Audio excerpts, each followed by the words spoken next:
예수가 오시면, 우리 대강절이죠. 대강절 세 번째 주, 예수가 오시면 사랑이 시작된다라는 제목으로 하나님 말씀 선포하도록 하겠습니다. 우리 대강절인 대림절이라고도 하죠. 그러니까 같은 말입니다. 강림, 같은 얘기예요. 내릴 강자잖아요. 강림, 임재하시고, 대강절이라고 하기도 하고 대림절이라고도 하기도 해요. 어쨌든 이 대강절, 대림절은 뭐예요? 이 땅에 오시는 예수 그리스도 이 땅에 오심을 기다리는 주간입니다. 세 번째 주제에서 벌써 초가 앞에 3개 켜 있어요. 다음 주면 이제 4개가 할 거, 크리스마스 때까지 하면 5개가 켜지게 될 겁니다. 그래서 이제 우리가 대강절이 이제 마무리가 되죠. 여러분, 우리가 이제 세 번째 예수가 오신 이유에 대해서 살펴보고 있습니다. 예수가 이 땅에 오신 이유가 뭘까요? 우리 앞에서 살펴봤지만 고통의 문제도 해결하고, 그죠? 이 땅에 평화를 주시고 화평을 주시기 위해서 오셨지만, 또 예수가 이 땅에 오신 이유는 하나님의 사랑 표현입니다. 사랑 때문이에요. 여러분, 제가 성경에서 중요한 구절, 신학적으로 아주 중요한 구절이 있다고 말했죠. 그러니까 성경 전체에서 하나님이 누구냐에 대해서 표현한 구절은 딱 한 문장밖에 없습니다. 성경 전체를 통틀어서 하나님을 정의해 놓은 구절은 하나밖에 없어요. 하나님을 표현한 구절은 많다고 그랬죠. 하나님은 사랑이시다, 하나님은 자비로우시다, 하나님은 은혜로우시다, 하나님의 성품을 표현한 건 있는데, 하나님은 뭐뭐다라고 정의해 놓은 건 딱 하나밖에 없어요. 그게 뭐라고요? 하나님은 사랑이라. 이게 이거예요. 하나님은 사랑이라. 그래서 하나님에 대해서 정의를 해놓은 딱 그 문장, 하나님이 누구냐라고 말할 때 하나님은 사랑이시라, 딱 하나밖에 없어요. 사실 그만큼 중요하죠. 그렇다면 예수께서 이 땅에 오신 목적 중에서 가장 중요한 이유와 목적은 뭐예요? 바로 사랑이신 하나님을 보여주시기 위해서.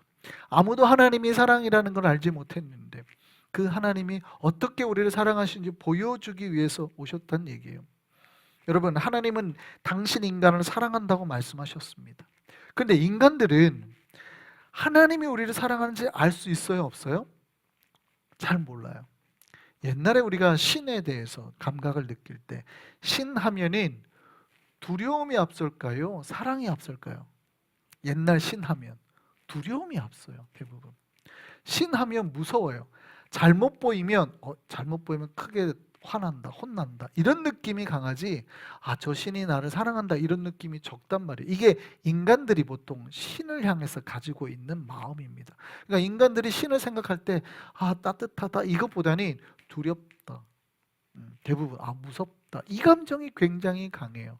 왜 그런 감정들이 가장 잘 표현된 게 뭐예요? 전설의 고향이 그랬대요. 전설의 고향 보시면 지네가 그 마을에 사는데, 지네가 그 마을 사람들을 괴롭히니까 마을 사람들이 어떻게 해요? 지네를 달래려고 마을 처녀를 1년에 한 번씩 드린단 말이죠. 그래서 뭐예요? 신을 달래는 거죠. 두려우니까 이거 이렇게 받고 우리 마을 1년 동안 괴롭히지 마세요. 이게 사실은 전설의 고향이 고대 우리가 종교인들이 가지고 있던 신에 대한 개념이에요. 신은 두려운 존재, 우리를 괴롭히는 존재, 우리가 신한테 잘못 보이면 큰일 나, 죽어, 이런 개념이 강했단 말이에요. 근데 성경은 이런 개념을 뭐라고 그래요? 우상숭배. 이렇게 하나님을 섬기는 걸 하나님 너무 싫어하세요. 그러니까 마치 하나님을 진에 다루듯이 하는 거예요. 그러니까 우리가 헌금을 할 때 감사로 드려야 되는데, 그게 아니라 요거 안 바쳤다가요 11조 그대로 뺏기겠다, 이렇게 해가지고 이제 바치는 경우가 있잖아요. 꼭 나쁜 건 아닌데 잘못하면은 오히려 바치고 하나님 마음을 긁는 이런 경우가 생길 수 있어요. 하나님께 감사로 바쳐야 되거든요. 감사로. 근데 요거 안 바쳤다가 혼날 것 같은데, 이런 마음으로 우리가 드리는 경우가 있단 말이죠. 그러니까 하나님을 정말 감사와 감격으로 만나야 되는데 두려움으로 만나는 경우가 너무 많아요. 요 안 바쳤다가는 혼날 것 같아, 이런. 꼭 틀린 건 아닌데 하나님이 기뻐하는 감정은 아니에요. 그러니까 부모님한테 선물을 줘야 되는데 우리 어머님 생신이야 하고 확 해가지고 드려야 되는데, 생일인데 안 드리면 우리 어머니 삐지겠지? 우리 어머니 잘 삐져, 이번에 생일 안 챙겨주면 삐진다 하고 선물을 사줘요. 그러면 그 선물을 사주는 행위는 똑같지만 어때요? 부모가 받아놓고도 기분이 별로 안 좋죠. 그게 아니라 훨씬 더 다른 마음이어야 되는 거예요. 날 낳아주신 어머니, 날 사랑해 주신 어머니, 내가 사랑합니다 하고 선물을 사는 거예요. 이 감정이 완전히 다르다는 거예요. 이해되시죠? 우리가 하나님에 대한 인식이 대부분 그랬어요.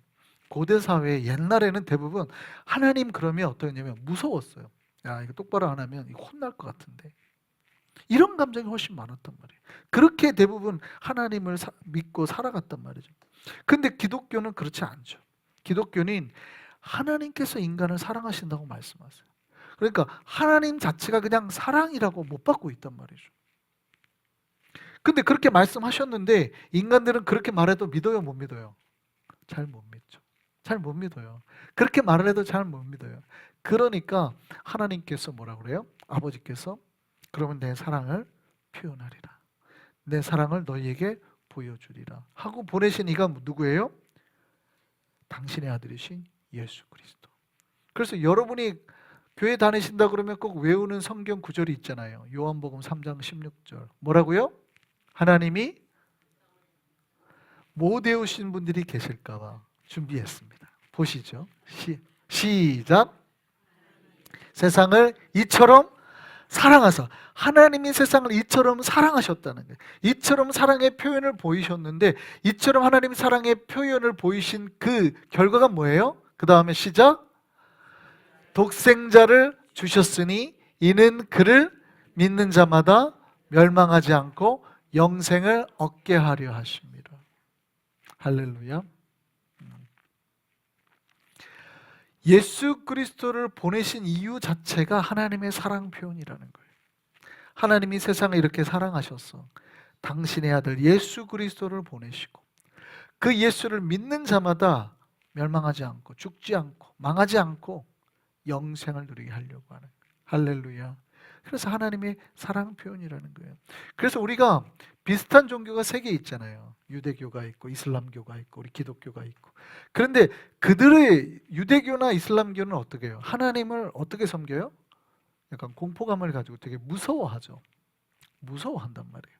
굉장히 경외는 잘 하지만 하나님을 사랑합니다 이게 잘 안 하죠. 못하는 거예요. 왜냐하면 하나님이 사랑 표현을 그들은 경험해 본 적이 없거든요. 하나님의 사랑은 오직 예수 그리스도를 통해서 이 땅에 우리에게 드러났음을 믿으시기 바랍니다. 그거예요. 그래서 예수를 여러분 받아들일 때 하나님의 사랑도 같이 받아들이는 거예요. 하나님의 사랑의 증거가 예수 그리스도를 이 땅에 보내신 거예요. 그런데 예수님을 보내신 게 왜 하나님이 우리를 사랑하시는 증거일까요?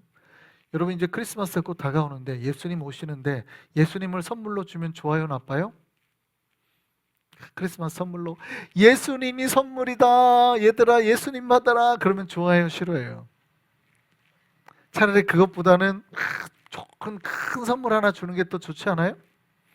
산타클로스가 주는 선물이 예수님보다 더 기쁘지 않냐고요. 왜? 크리스마스에 예수께서 오신 게 왜 선물이냐 이 말이죠.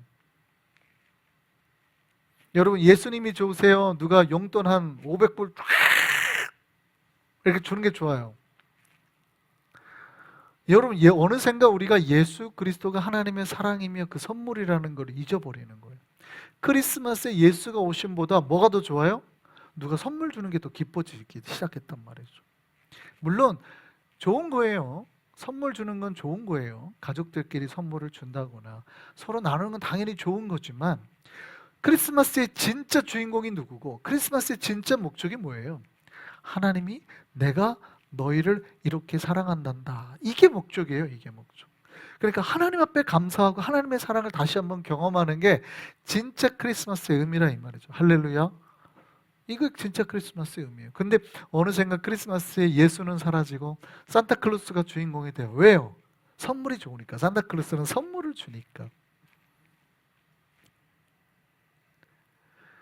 여러분 예수께서 이 땅에 오신 이유가 뭐냐를 잘 생각해야 됩니다. 예수 그리스도를 보내신 이유는 아버지께서 그 당신의 아들 예수 그리스도의 십자가에 못 박으심으로 우리의 모든 죄, 우리의 모든 못난 것, 우리의 모든 부정한 것, 우리의 삐뚤어진 성격, 우리의 막 그 불안한 자아, 막 이렇게 막 모든 못난 거 있잖아요. 부정한 거. 이것까지도 다 십자가에 못 박아서 우리를 어떻게 하시려고? 정결하게 하시려고, 우리를 거룩하게 하시려고, 우리를 죄에서 벗어나게 하시려고. 할렐루야. 예수가 이 땅에 오심으로 여러분의 얼굴이 펴지기를 소망합니다. 여러분의 주름살이 펴지기를 소망합니다.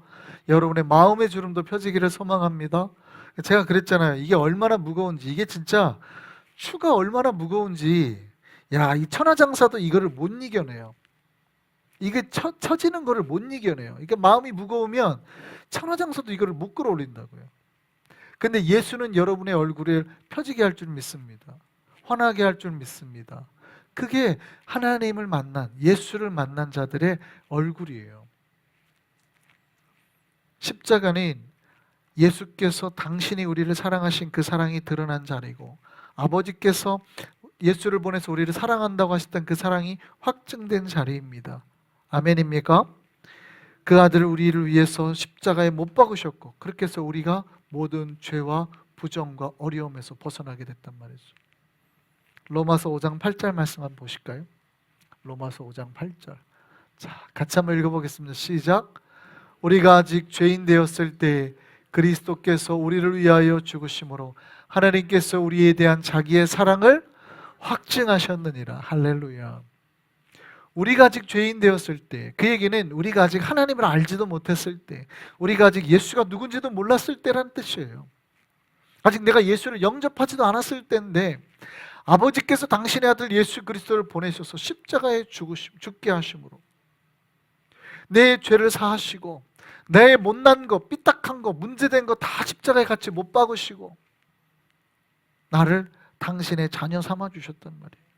이게 하나님이 우리를 사랑한다는 그 사랑의 확증이라는 거예요. 확증. 이게 우리를 하나님 사랑한다라는 사인, 증표다.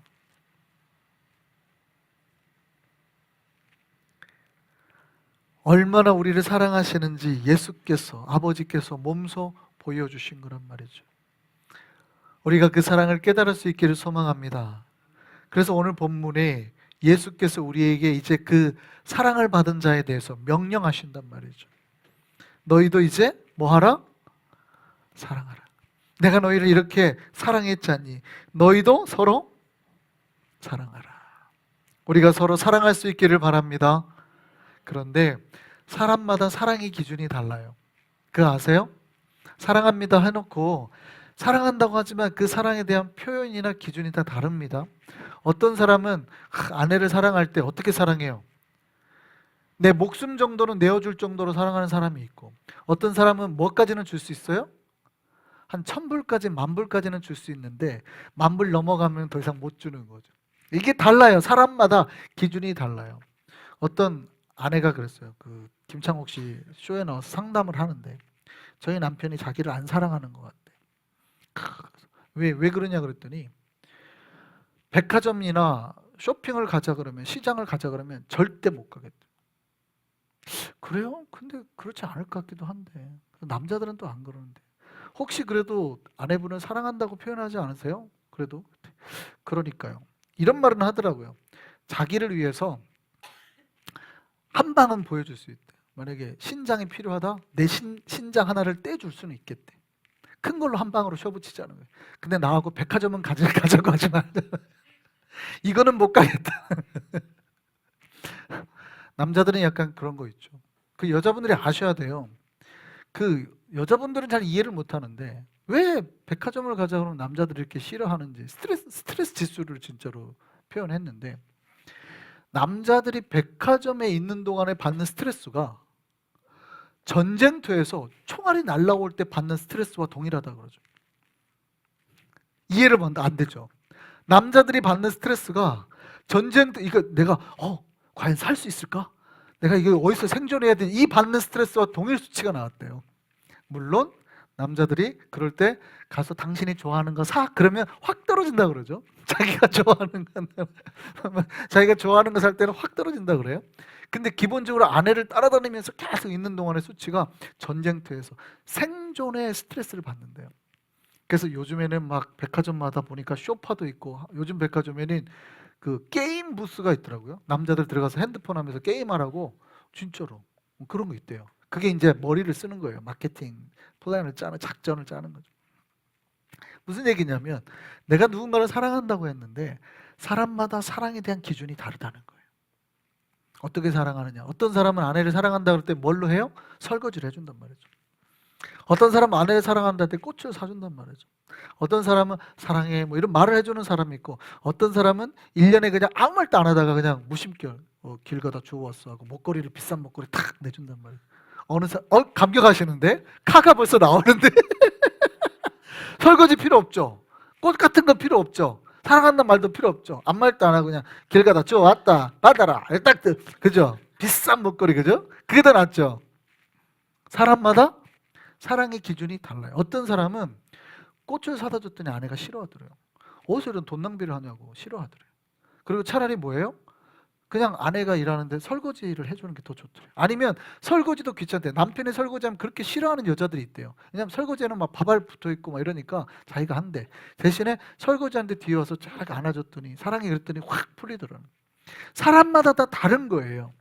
여러분 놀랍게도 내가 사랑한다고 그러는데 우리가 서로 사랑해야 되는 건 맞는데 어떻게 사랑해야 될 거냐, 우리가 어떻게 사랑해야 될까, 이거 굉장히 큰 문제예요.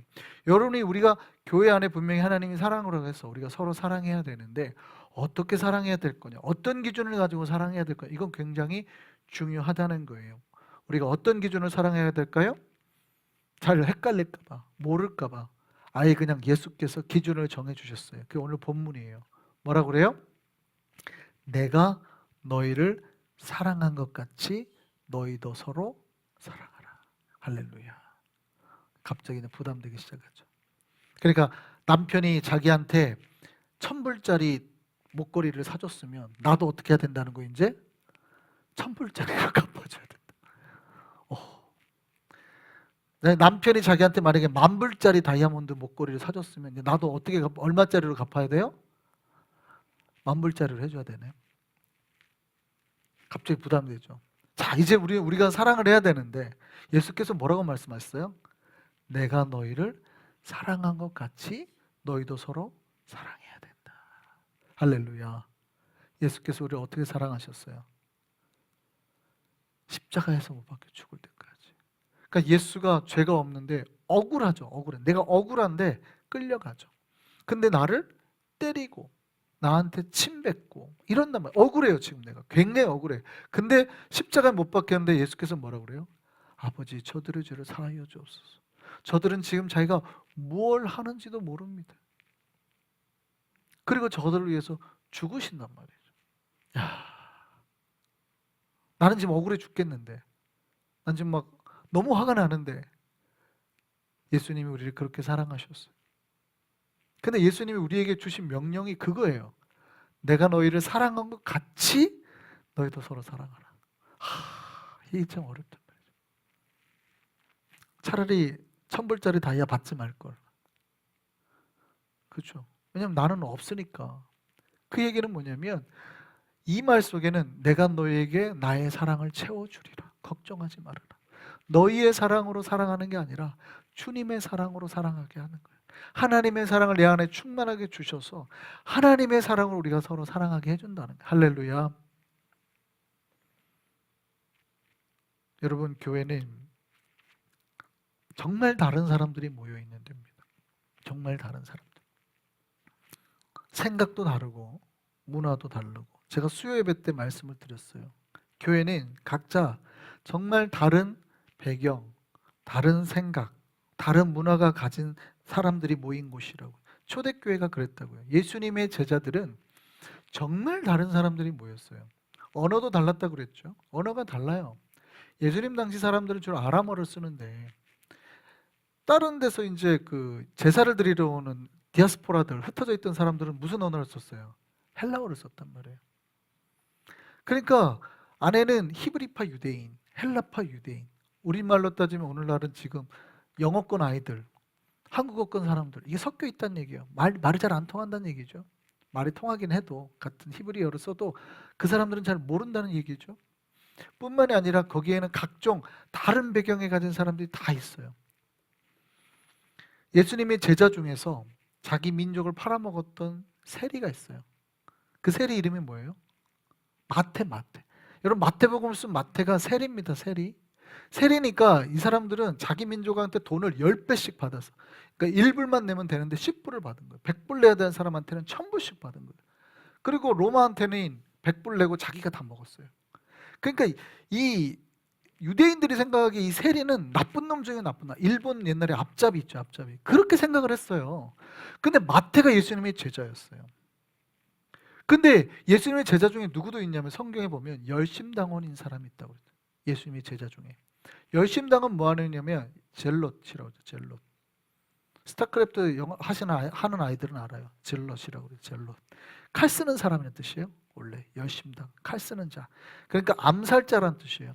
이 사람들은 주로 누구를 암살했냐면 이런 앞제비들 있죠. 집회가 끝나고 흩어지면 한두 명씩 꼭 시체가 나왔어요. 주로 앞잡이들을 죽였단 말이에요. 이 사람들은 자기네 로마로부터 유대인들을 독립하는 사람들이었어요. 다 칼을 품고 있었죠. 그래서 베드로도 열심당이었다고 추정하는 이유가 베드로가 칼을 품고 있었잖아요. 예수님이 잡혀가니까 칼 빼가지고 말고의 귀를 자른 사람이 누구예요? 베드로였어요. 예수님의 수제자가 독립투사였던 열심당이었단 말이에요. 근데 예수님의 제자 다른 사람은 뭐예요? 앞제비가 있네. 예수님의 제자 중에 놀랍게도 정치적 성향이 완전히 반대인 사람이 다 있어요. 정치적 성향이 정반대로 만나면 서로 죽여야 되는 성향이 다 있어요. 뿐만이 아니라 예수님을 따른 사람 중에는 바리새인도 있었어요. 이 사람 율법을 잘 알죠.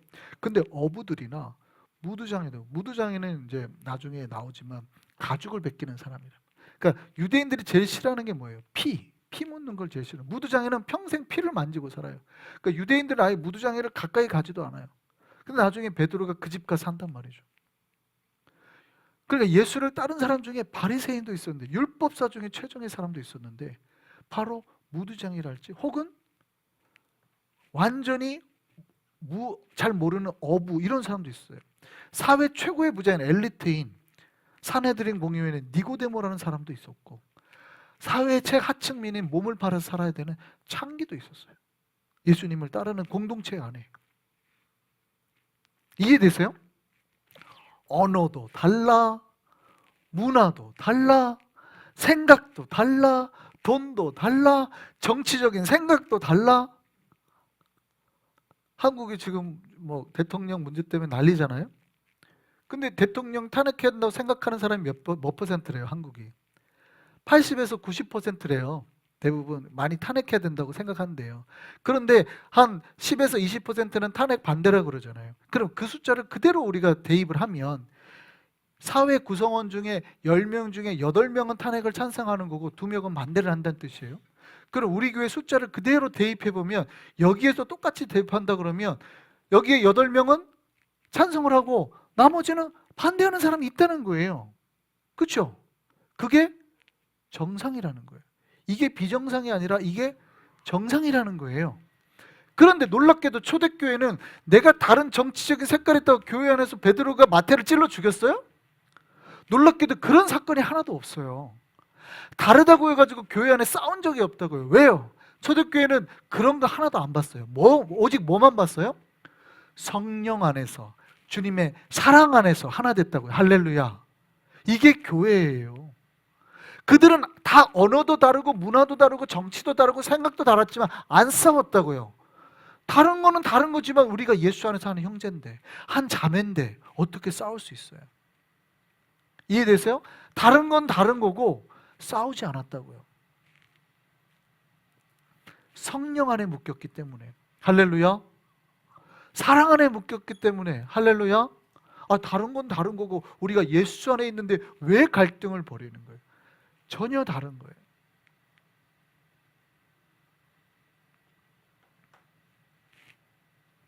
하나님이 이 땅에 예수 그리스도를 보냈습니다.